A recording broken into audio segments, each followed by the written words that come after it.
Conflict of schedule ang ibinigay na dahilan kung bakit wala na si Atasha Mulak sa noontime show na Itbulaga na umeere sa TV5.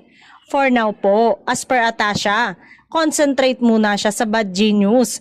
Ang sagot ni Direk Derek Cabrido na siyang direktor ng Philippine adaptation series ng naturang Thailand movie noong 2017.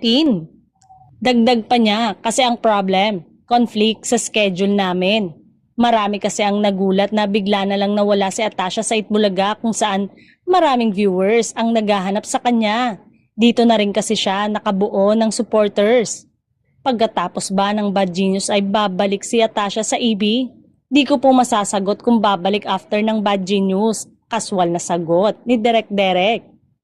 Kung tama ang pagkakatanda ay noong March, inilaunch si Atasha bilang lead star ng nasabing series at mapapanood ito sa streaming platform na Viva One soon.